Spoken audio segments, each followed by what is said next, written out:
Türkiyədə az gəlirlilər üçün 1 manat 80 qəpiyə 4 qab yemək. Bu təklifi verən yeməkxanalar niyə Türkiyədə gerçək olub, Azərbaycanda isə yox? İzah edirik. Kənd lokantası kimi adlanan sosial layihə çərçivəsində kasıb vətəndaşlar ucuz və sağlam qida ilə təmin olunur. Bu yeməkxanalar Türkiyədə 2022-ci ildə İstanbul meri Əkrəm İmamoğlu'nun təşəbbüsü ilə açılıb ki, bu şəxs hazırda korrupsiya ittihamı ilə həbsdədir. Özü və komandası ittihamları rədd edir və İmamoğlu'nun seçkilərdə hazırki prezident Erdoğan'a potensial rəqib olduğu üçün həbs edildiyini deyir. İstanbulun ucuz şəhər yeməkxanalarının xərcləri bələdiyyələrin hesabına və onların tabeliyində olan sosial xidmətlər dairəsinin təşkilatçılığı ilə qarşılanmaqdadır. Bələdiyyə büdcələri 50% dövlətdən, qalan yarısı isə vətəndaşların ödədiyi vergilərdən formalaşır.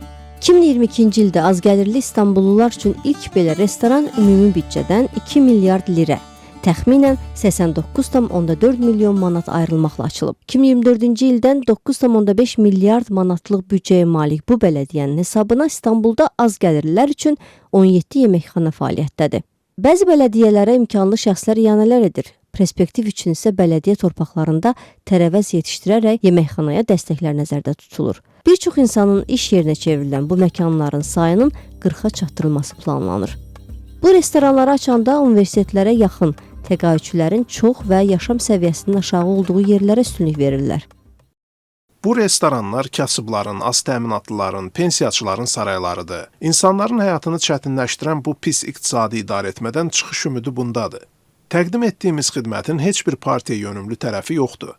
Hamı sorğu-sualsız bu xidmətdən istifadə edə bilər. Çünki vətəndaşa aid olan imkanların yenidən ədalətli şəkildə vətəndaşa qaytarıldığı bir sistem tətbiq olunur. Türkiyədə 2024-cü ildə yoxsulluq səviyyəsi əvvəlki ilə görə artıb və 13,6%-ə çatıb. Minimum gəlirə sahib vətəndaş belə bu restoranda 3 dəfə qidalana bilir. Yoxsulluq həddi günlük 33 manatdır ki, onlar üçün də restorandakı qiymətlər sərfəli sayıla bilər. Dünya Bankı deyir ki, bir insanın gəliri aylıq 110 manatdan aşağıdırsa yoxsul sayılır. Azərbaycanda yoxsulların dəqiq statistikası aparılmır. Minimum əmək haqqı olan 400 manatdan az gəlirli olanların da tam sayı bəlli deyil. Azərbaycanda isə rəsmi statistikalara görə 2025-ci ilin əvvəlinə işsiz sayı 282 min nəfər olub. Hökumətin tənqidçiləri deyir ki, realda işsizlərin sayı daha çoxdur. Qaçaqmalçılıqda ittiham olunan Azadlı Radiosunun əməkdaşı iqtisadçı Fərd Mehralzadə bu ittihamları rədd edir, məhz bu cür məlumatları vətəndaşlara çatdırdığı üçün həbs edildiyini deyir. Mən deyirdim ki, minimum əmək haqqı, yaşayış minimumu kimi göstəricilər əhalinin real minimum ehtiyaclarına cavab vermir. İşsizlik və yoxsulluq göstəricilərinin rəsmi olaraq 5% səviyyəsində açıqlanması reallığı əks etdirmir və bunu alternativ hesablamalarla sübut edirdim. Mən onu da deyirdim ki, ölkədə median əmək haqqının 500 manatdan aşağı olduğu şəraitdə biz yüksək gəlirlərdən danışa bilmərik. Təəssüflər olsun ki, Azərbaycan hökuməti müstəqil insanların bu mövzularla bağlı çalışmasını sevmir. Ona görə də mən bugün məhkəmə qarşısındayam. İqtisadçı Natiq Cəfərli deyir ki, qeyri-rəsmi hesablamalarda yoxsulluq və işsizlik daha çox olsa da, bu ilin rəsmi göstəricilərində hər iki hal üzrə 5% qeyd olunub. Azərbaycanda bu tip kafe və restoranların açılmasına ehtiyac var. Amma bunun pulunu kim ödəyəcək? Əsas məsələ budur. Azərbaycanda bələdiyyələrin vəziyyəti göz qabağındadır. Onların fəaliyyəti sıfıra yaxındır. Büdcələri kəsaddır. Büdcə xərcləmələrində problemlər var. Bakı bələdiyyələrinin ümumi gəliri İstanbul Bələdiyyəsinin büdcəsindən təxminən 900 dəfə azdır. Doğrudur ki, şəhərin əhali sayını müqayisə etsək, Bakıda say İstanbuldan 7 dəfə azdır. İstanbul Bələdiyyəsinin büdcəsindən bir vətəndaşa ayrılan vəsait Bakı Bələdiyyəsi ilə müqayisədə 130 dəfədən artıqdır.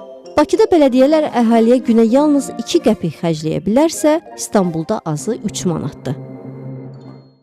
Türkiyə Bələdiyyəsi sosial yönümlüdür. Azərbaycanda isə bu qurumun əhaliyə sosial yardımı haqqında bilgi yoxdur. Bugün də əsas çağırışlar ondan ibarətdir ki, yerli özünü idarə etmə institutunun daha da yaxşı formalaşmasını sürətləndirməliyik. Türkiyə bugünədək böyük bir yol keçib. Azərbaycan isə gənc dövlətdir. Qonşu dövlətlərin müsbət təcrübələri Azərbaycan tərəfindən daima izlənilir. 2024-cü ildə isə bələdiyyələrin sayı azalaraq 685-ə endirilib və deputatlar bu qurumların aktiv fəaliyyət göstərən orqanlara çevrilməsini müzakirə edib. Ədliyyə Nazirliyi mətbuata bildirib ki, bələdiyyələrin fəaliyyətinin təkmilləşdirilməsi, yerli büdcə gəlirlərinin artırılmasına nail olması üçün davamlı tədbirlər görülür. Bələdiyyələrlə aparılan ardıcıl metodoloji iş öz müsbət nəticələrini göstərməkdədir. 2024-cü ildə Milli Məclisə təqdim edilən bələdiyyələrin fəaliyyətinə inzibati nəzarəti həyata keçirən orqanın, yəni Ədliyyə Nazirliyinin Bələdiyyələrlə İş Baş İdarəsinin illik məruzəsində qeyd olunub ki, son 5 ildə 158 bələdiyyənin fəaliyyətində vəsaitdən qanunsuz və qeyri-düzgün istifadə, eləcə də digər hüquq pozmalarla bağlı cinayət əməli aşkarlanıb. Bakıda rastımıza çıxan vətəndaşlara sual etdik ki, bəs Azərbaycanda 2 manata 4 boşqab yemək verən restoran necə gerçək ola bilər? Əgər bələdiyyələr seçkiləri, bizdə olan seçkilər daha da demokratik keçsəydi, nəsə demək olardı. Burada heç vaxt ola bilmez. Burada 2 manata harda ola bilər ki, 2 manata bir də çaynik çay ancaq ala bilərsən, o da ki, baxır da hası çayxanada. Bilmiyorum, belediyələr düşünmürlər. Kasıb insanlar düşünmək lazım. 2024-cü ildə Bakının bələdiyyələrinin 20 milyon manatlıq büdcəsinin yarısı vətəndaşlardan yığılan müxtəlif adda ödənişlərdən formalaşıb. Eyni ildə dövlət büdcəsindən bələdiyyələrin hər birinə 5 min olmaqla ümumən 8 milyon manat ayrılıb.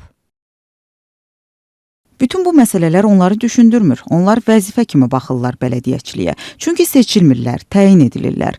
Bunun üçün də vətəndaşın istəyi prioritet deyil, əsas yuxarı sistemin istəyi əhəmiyyətlidir. Təkcə xalq lokantaları ilə bağlı məsələdə yox, digər məsələlərdə də eynidir. Xalq əlbəttə istəyər bələdiyyələrin ucuz kafe və restoranları olsun. Gedib orada heç olmasa çay içə bilsinlər. Hələ mən yemək yeməyi bir tərəfə qoyuram. Təəssüf ki, bələdiyyələr deyir ki, bizim kifayət qədər büdcəmiz yoxdur hər hansı fəaliyyətlə məşğul olmağa. Hər şey bir tərəfə, Bakıda dəniz kənarında olan kafelər hansısa bir orqanın tabeliyindədir, nəinki bələdiyyənin. Əslində isə parklar və dəniz kənarı və digər bu kimi yerlər bələdiyyənin tabeçiliyində olmalıdır. O ərazilərdə bələdiyyələrə aid kafe və restoranlar olmalıdır ki, həmin ərazilərdə ancaq varlılar yox, sadə xalq da vaxt keçirə bilsin. Media analiz edəndə ya rəsmi bayramlar vaxtı, ya seçki öncəsi əhalinin bir qisminə qida yardımı edildiyi xəbərlər yayılır ki, bu bütün ölkəni əhatə etmir. Aşağı gəlirli və yoxsul vətəndaşlar üçün belə imkanlar təkcə Türkiyədə deyil, digər ölkələrdə də var. İnkişaf etmiş ölkələrdə bələdiyyələr, dini qurumlar yaxud da xeyriyyə təşkilatları aşağı gəlirli insanlara günlük pulsuz yeməklər təqdim edir. Həmçinin ən çoxu təxminən 4 manatlıq büdcə ilə vətəndaşların gündəlik qidalanmasını təmin edəcək kafe və restoranlar mövcuddur. Belə sosial layihələr əsasən bələdiyyə büdcəsində formalaşmaqdadır ki, sadalanan ölkələrdə də bələdiyyələrin maliyyəsi və siyasi iradəsi buna şərait yaradır. Məsələn, ötən il Berlində bələdiyyənin büdcəsi 27, Londonda 20 milyard evroya bərabər olub. ABŞ-də bu məbləğ daha çoxdur. New York bələdiyyəsində təxminən 100 milyard dollar. Əziz izləyici, səncə Azərbaycanda 2 manata 4 boşqab yemək verən restoran necə gerçək ola bilər?